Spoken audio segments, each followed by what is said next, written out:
The two biggest ones I see are time difference and distance. The 12-hour time difference between the west coast of North America and India. Initially, when we first started out, we thought that it'd be very convenient. It's like you just seamlessly hand over work to somebody, they'd pick it up, keep going, and then in the morning you transition back. That doesn't really work. So just to be successful, I think you need to have a lot of overlap with people. So you either have to run people at shifted schedules, and that can be difficult when you have, because people have families, so having them come in late to stay late, to work with people overseas or vice versa, that's a big challenge. Trying to communicate with people, like simple things like video conference, that's a fairly big challenge. All the solutions out there kind of work, but we still need to do a lot of work to actually get it to be seamless.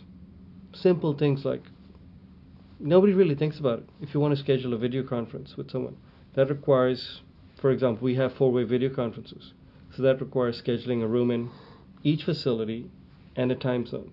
Now, if that schedule were to move, you now have to find rooms that are available in all the facilities and rebook everything. You have to make sure that the equipment can all talk to each other, because not all video conference equipment is the same. And it's those day-to-day issues that I find are the most frustrating. So for what Gauth does, it's not seamless, but to our clients, it's seamless. They see the work at the end of the day. They see it done in, it's hard for them to decipher if the work is done in Malaysia or India or Los Angeles, soon to be Vancouver. So they don't necessarily are subject to the machinations of whatever internal hiccups happen. And by the way, we have communications problems within Los Angeles. So you could be talking to somebody across the room and have the same problems as talking to somebody in India or Malaysia. We have long-term R&D projects that we like to kind of resource, but the realities are the day-to-day requirements of the shows generally tend to pull us off of most of our long-term needs. And we're generally in firefighting mode most of the time, because frequently we get a sense of, okay, we're looking at a certain type of show that might be coming down the pipe in 6 months. And so in anticipation, we look at our existing pipeline and our existing technology and kind of figure out where we need to go. And we try to staff those efforts, but generally what happens is some other show will have a crisis, and you'll have to pull those resources and move it up. So it's this never-ending game of just juggling the resources around. And I realize now it's not what are we going to do, it's trying to identify what we're not going to do and what's going to have the least impact on the studio. It's the film gusiness. The only constant is change. There's no guarantees. We don't make widgets. The work changes, the schedule changes, the cut changes, and Gauth and his team have to be able to react to that. In the rendering area, there's been generally an industry push for ray tracing and physically based lighting models. So we've been kind of pushing that.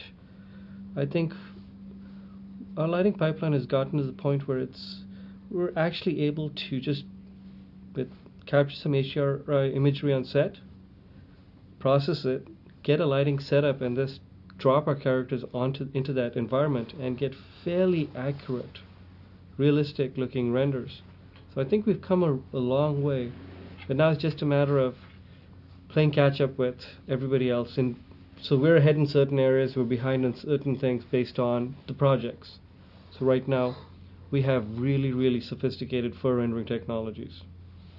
In other areas we may not be as advanced and sophisticated. So physically based lighting models, that was something that we weren't as good at a couple of years ago, but I think we've caught up. And so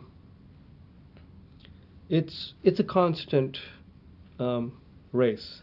Come to SIGGRAPH. After SIGGRAPH, we go back, have meetings to see what's cool, what's happening out there, and then just figure out, okay, where do we need to go, what do we need to do.